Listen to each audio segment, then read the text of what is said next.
I'd like to talk to you about expertise today and experts. Well, why this topic?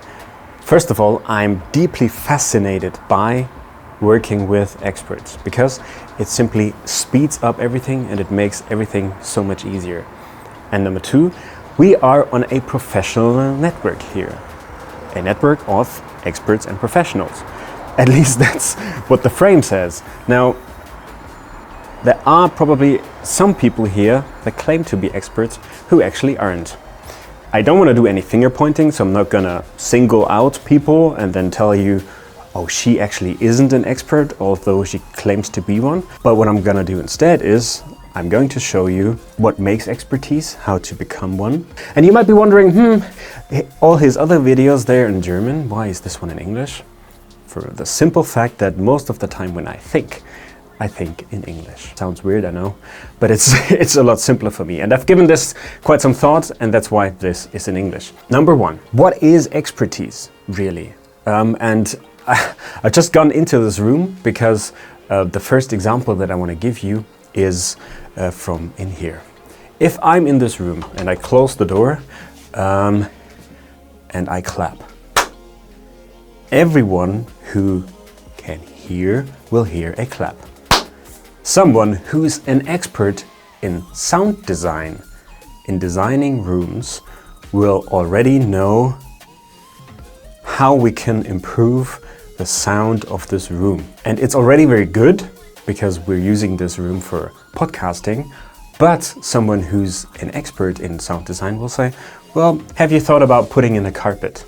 Because there's just a naked floor. Or have you thought about putting some curtains next to the window, because they're also very good for better sound. So where does that leave us? We all use the same data, the same raw data to make our decisions. Something like sound, something like vision, something like touch. What's the difference between someone who is an expert and someone who isn't? The one who's an expert recognizes certain differences in the data, like this example. So an expert will already hear, we can wiggle something here, do something there, whereas someone who isn't an expert will be like, oh, that's a nice clap, for example. And now we'll go out. Because to explain the second principle, or the second thing I want to show you, let's look at some traffic. Well, I'm in Munich and directly next to a street crossing here. And we are all participants in road traffic.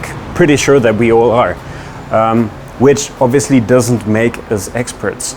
So what's the difference here between an expert and someone who isn't?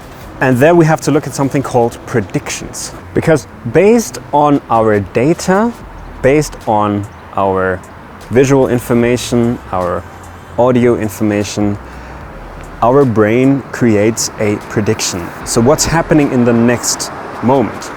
And if we look at the street crossing, I'm gonna go there again, just to give you another look.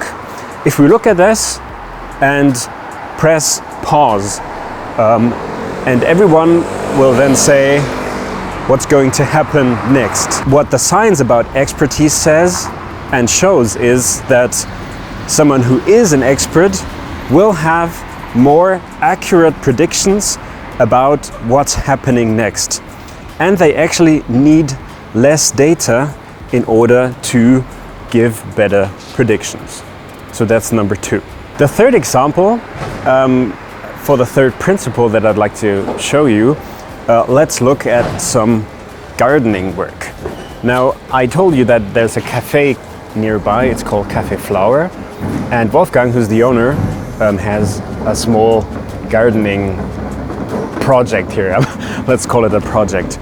And someone who is an expert gardener will always work with underlying principles and will not just manipulate symptoms. You hear the difference. Underlying principles means I understand how the weather works here. I understand how rain works. I understand how nutrients work in the ground and stuff like this. And this is what I base my decisions on. And this is also the biggest difference if you look at experts at LinkedIn. Some of them, you will see, all they do is they manipulate symptoms. So they're always talking about stuff that's on the surface. And once you start asking about underlying principles, you'll see there's actually nothing there. Okay, so what does this all mean? Let's go and find somewhere a little quieter.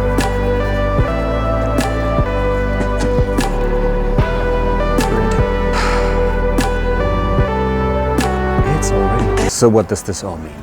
First of all, if you want to spot an expert or tell an expert from one who isn't, talk to them. Try and find out how deep they can go in their conversation. Do they only talk about symptoms on the top level, or can they actually go deep? And do they understand and can they explain to you the underlying principles? That's quintessential, at least for me, for the people who I'm working together with.